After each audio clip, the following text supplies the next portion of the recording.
মা, ও মা, কোন দিন একটু তুমি সুস্থ হবে বলতে পারবে কি তুমি মা?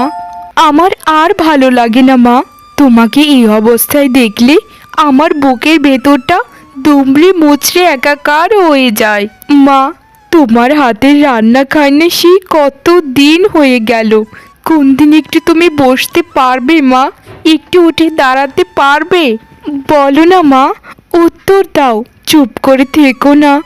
মা রে, আমি তো উঠে দাঁড়াতেই চাই, কিন্তু দেখ বিধাতার কি লীলা খেলা, আমাকে দাঁড়াতেই দেয় না। হঠাৎ করে এতটা অসুস্থ হয়ে গিয়েছি যে তোর কোনো খেয়ালই আমি রাখতে পারছি না। তবে চিন্তা করিস না মা, তোর মা খুব তাড়াতাড়ি উঠে দাঁড়াবে। তোর মুখে খাবার তুলে খাইয়ে দেবে, মাথায় বিনুনি করে দেবে, আরও অনেক কিছু করে দেবে তোর মা। আমি তো সেই আশাতেই বুক বেঁধে আছি মা। তাই ওষুধের দোকানের পলাশ কাকার কাছে আমি একটু পর যাব। কিছু ওষুধ যদি বাকিতে দেয়। বাবাও তো কিছুদিন ধরে খুব কমই উপার্জন করছে, সংসারে খুব টানাটানি চলছে মা। তুই এই বয়সে আমাদের জন্য কত ভাবিস মা। আসলে তুই গ্রামের ৮-১০টা মেয়ের মতো নয়, তুই তাদের থেকে অনেক আলাদা। তুই মা বাবার কথা কত চিন্তা করিস। আসলে রে মা, তোকে মেয়ে হিসেবে পেয়ে আমরা খুবই গর্বিত। তোমাদেরকে ছাড়া আমার আর কি আছে মা? তাই তোমাদের কথা চিন্তা করব না তো কার কথা চিন্তা করব বলো? আচ্ছা মা, তুমি এখন শুয়ে থাকো একটু, আমি আমার কাজগুলো সেরে আসি গিয়ে। তুমি যদি ওষুধগুলো ঠিক মতো না খাও তাহলে তো আরও অসুস্থ হয়ে যাবে। না রে মা, তুই আমাকে নিয়ে একটু বেশি ভাবিস।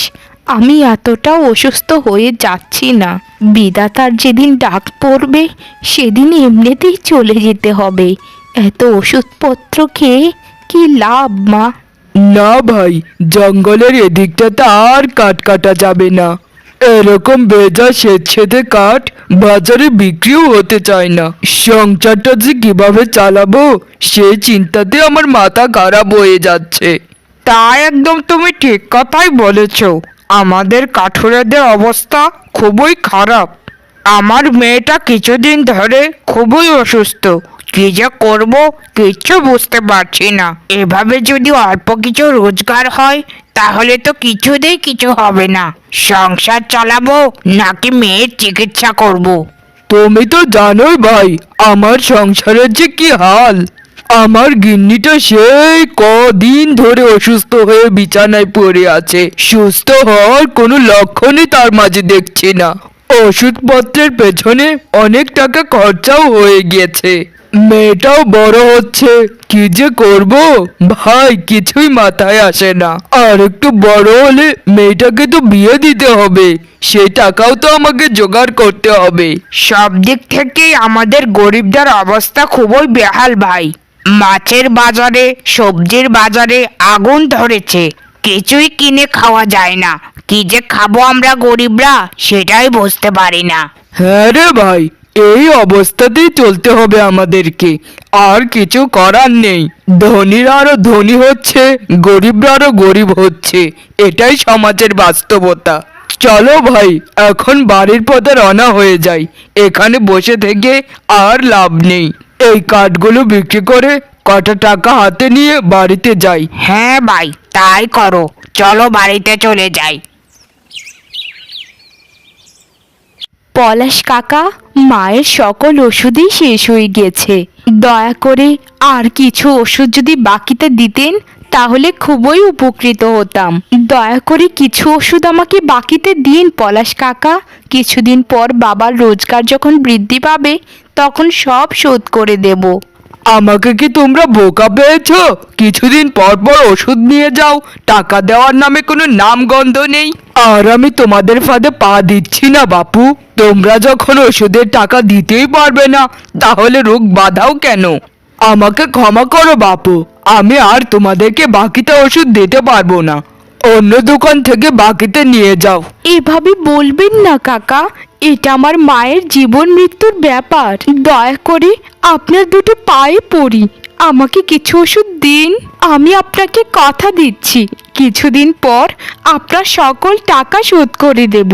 টাকা তো অনেক আসবে যাবে, কিন্তু জীবন একবারই থেমে যাবে। আমি বললাম না আমি ওষুধ দিতে পারবো না। বন জঙ্গলে তো কত ধরনেরই ওষুধি গাছ পাওয়া যায়, সেখান থেকে ওষুধ বানিয়ে তোমার মাকে খাওয়াতে পারো না? ওষুধ কেনার যখন সামর্থ্যই নেই, তখন তো ওগুলো করাই উচিত তোমাদের। এত করে বললাম, তবু আপনার পাষাণ মন একটুও গলল না কাকা।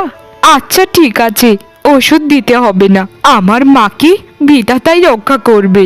এই তো এতক্ষণে ঠিক কথাই বলেছ। তোমাদের মতো গরিবদের সাথে সবসময় বিধাতাই থাকবে, তাই ওষুধের কোনো প্রয়োজনই নেই। যাও যাও, বাড়িতে চলে যাও। আমার দোকানে এখন অনেক কাস্টমার আসবে, এখানে ঝামেলা করো না তো বাপু। আচ্ছা কাকা, আমি এখানে আর ঝামেলা করব না, আমি বাড়িতে চলে যাচ্ছি। আর আপনি যে টাকাগুলো আমাদের কাছে পান সেগুলো যেভাবেই হোক আমি খুব তাড়াতাড়ি দিয়ে যাব। আসি কাকা, ভালো থাকবেন।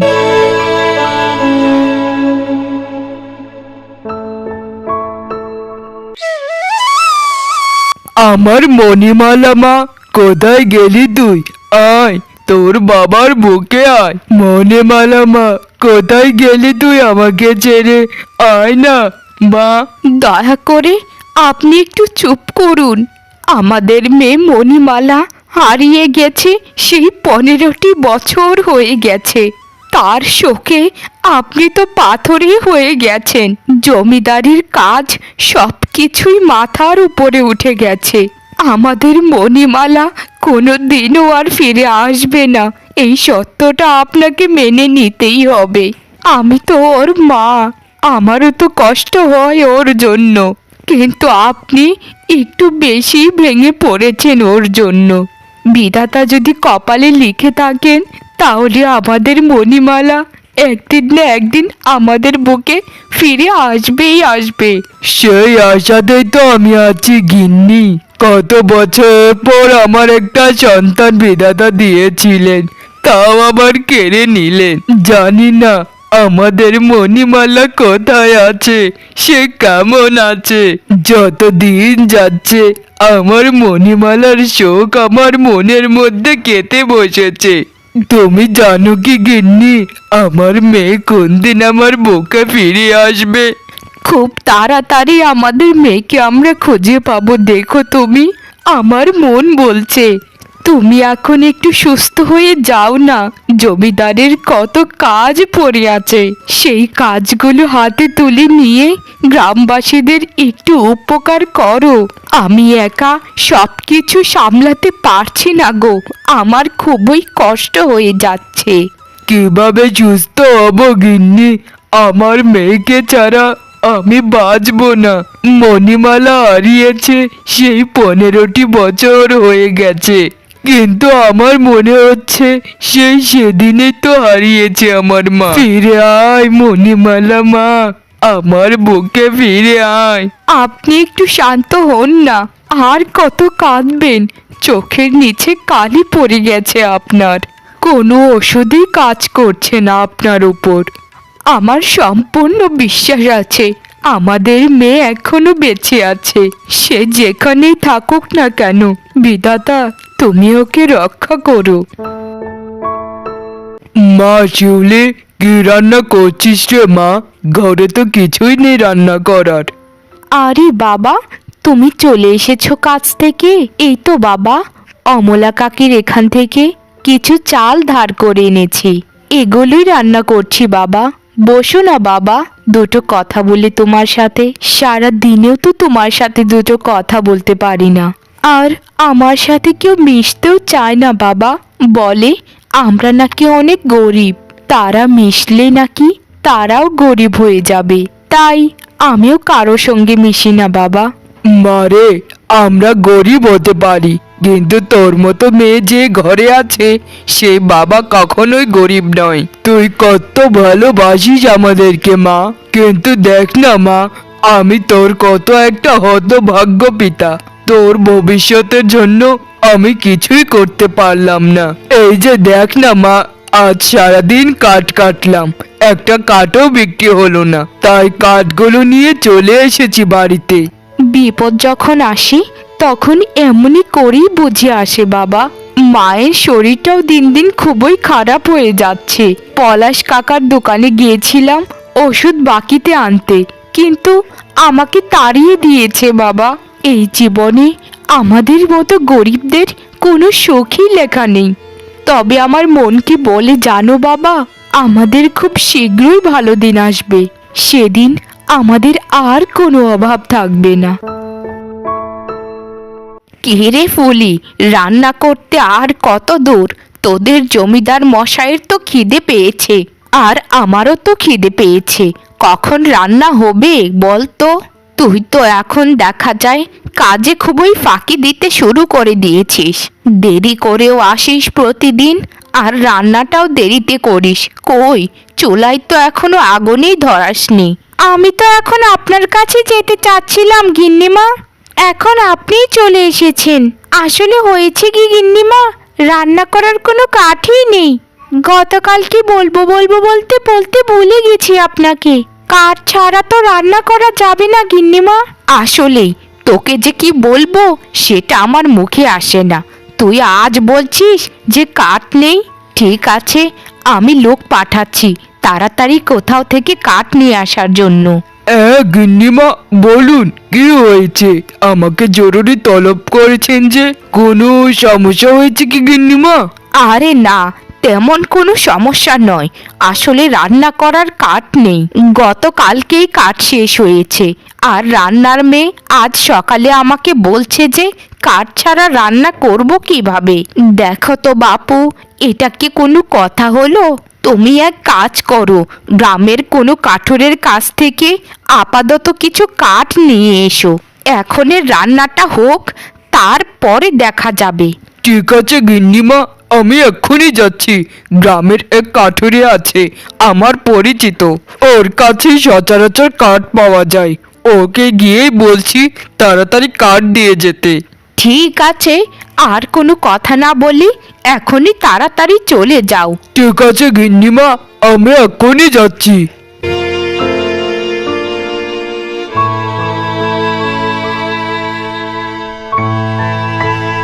দিনু, ও দিনু কাঠুরে, বাড়িতে আছো নাকি? দিনু, ও দিনু কাঠুরে, তোমার কাছ থেকে কাঠ নিতে এসেছি। কই হে দিনু, বাড়িতে আছো নাকি? আপনি কে কাকা? আর বাবা একটু ঘুমোচ্ছে। সকাল থেকে বাবার শরীরটা খুবই খারাপ। বাবাকে কি বেশি দরকার? যদি বেশি কোনো দরকার হয় তাহলে আমাকে বলে যান, আমি বাবাকে বলে দেব। দরকার মানে খুবই দরকার। এখনই জরুরি ভিত্তিতে জমিদার বাড়িতে কিছু কাঠ লাগবে। তোমার বাবাকে বলো এখনই গিয়ে দিয়ে আসতে। জমিদার বাড়ির ব্যাপার স্যাপার বুঝোই তো। ও, আপনি জমিদার বাড়ির লোক? কিন্তু বাবার যে শরীরের অবস্থা, কোনো মতেই তো জমিদার বাড়িতে গিয়ে কাঠ দিয়ে আসতে পারবেন না। ঘরে কিছু বিক্রি না হওয়া কাঠ আছে অবশ্য, সেগুলো আমি দিয়ে আসলে হবে না? কদিন ধরে বাবার কাঠও বিক্রি হচ্ছে না। তাই যদি কাঠগুলো জমিদার মশাই কিনে নিতেন তাহলে আমরাও উপকৃত হতাম। আরে হবে মানে, দৌড়বে গো দৌড়বে। তুমি এক কাজ করো, এখনই কাঠগুলো জমিদার বাড়িতে গিয়ে দিয়ে এসো। তোমাদেরও টাকার প্রয়োজন আর আমাদেরও কাঠের প্রয়োজন, তাই কাজটা একটু তাড়াতাড়ি করো। আচ্ছা আচ্ছা, ঠিক আছে ঠিক আছে, আপনি এখন যান, আমি এখনই কাঠগুলো নিয়ে আসছি। বাবা, জমিদার বাড়ি থেকে লোক এসেছিলেন, বলেছেন জমিদার বাড়িতে জরুরি ভিত্তিতে কিছু কাঠ লাগবে। আমি বলে দিয়েছি জমিদারের লোককে আমি গিয়ে কাঠ দিয়ে আসবো। মারে, আমি না হয়ে যেতাম, তুই কেন বলতে গেলি? আমি এতটাও অসুস্থ হয়ে যাইনি রে। কদিন ধরে একটা কাঠও বিক্রি হচ্ছে না, তাই অনেক কাঠই জমে আছে। আরে না বাবা, তুমি একদম চিন্তা করো না, তোমার এই অসুস্থ শরীর নিয়ে যেতে হবে না। তুমি একদম চিন্তা করো না তো বাবা। তোমার সেই ছোট মেয়ে আর ছোটটি নেই, সে এখন অনেক বড় হয়ে গেছে। তুমি একটু মায়ের খেয়াল রেখো বাবা। আমি যাব আর আসবো। সাবধানে যাস মা, পথঘাট দেখে শুনে যাস কিন্তু। তোর পুরোটা জীবনেই তো যাচ্ছে আমাদের সেবা যত্ন করতে করতে। আর কত করবি আমাদের জন্য মা? এখন একটু নিজের কথাও ভাব। মা, এত কথা বলো না তো। তুমি চুপচাপ শুয়ে থাকো আর বাবার সাথে গল্প করো। বাবা, আমি কিন্তু যাচ্ছি।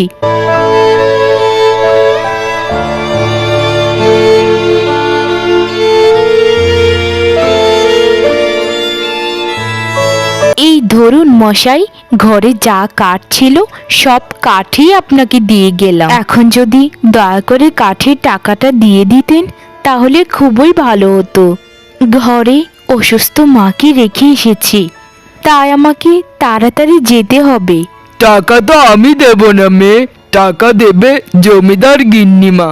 উনি এখনই আসবেন তোমার টাকাটা নিয়ে, একটুক্ষণ অপেক্ষা করো। তুমি কে মা? তোমাকে আমার এক খুব পরিচিত মানুষের মতো লাগছে গো মা। তোমার পরিচয় কি বলো না মা, তোমার পরিচয়। মানে মালকিন, আপনি এসব কি কথা বলছেন? আপনাকে তো আমি জীবনে প্রথমবার দেখলাম, আর আপনার পরিচিত আমি হবই বা কি করে? আমার বাবার নাম তো দিনু, আমার বাবা একজন কাঠুরে।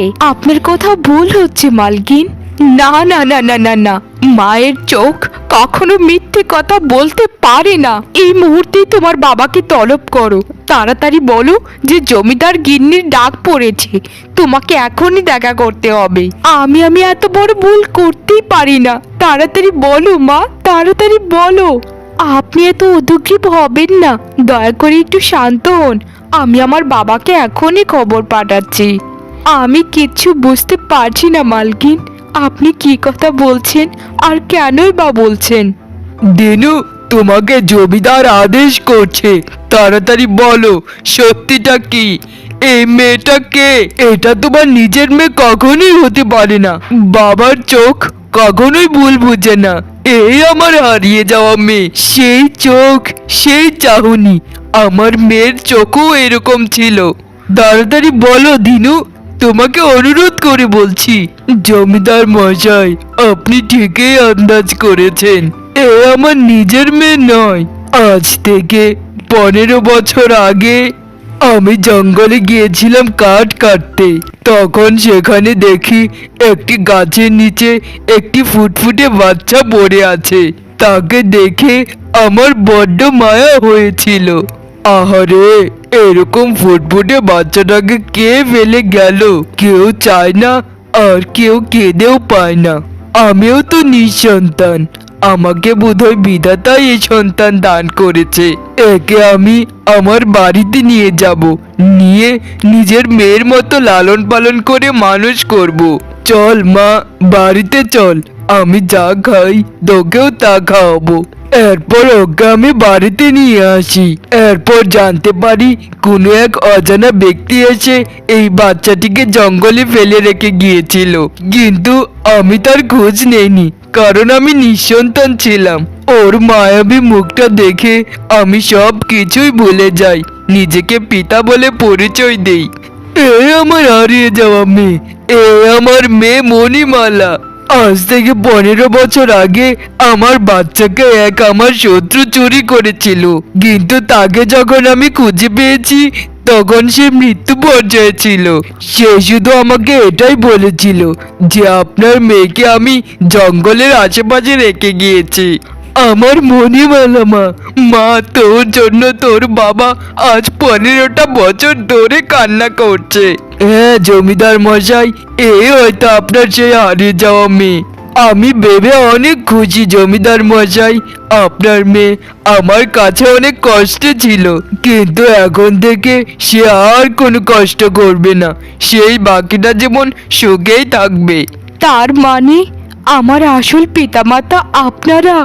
বাবা মা, আমি তোমাদের সন্তান হতে পারি ঠিকই, কিন্তু আমাকে আমার বাবা মা আমাকে সন্তানের মতো লালন পালন করেছে। তাই আপনাদের কাছে আমার আর্জি যেন আমরা সবাই মিলে একসাথে থাকতে পারি। আর মা খুবই অসুস্থ, মায়ের একটা ভালো কোনো চিকিৎসার ব্যবস্থা করুন। তোর কথা আমি মেনে নিলাম মণিমালা, আমরা সবাই মিলে একসাথে থাকবো মা। আমাদের যতটা না অধিকার রয়েছে তোর উপর, তাদের অনেক বেশি অধিকার রয়েছে। আগে তুই একটু কাছে আয় মা, তোকে একটু ভালো মতো দেখি। আমার মণিমালা মা।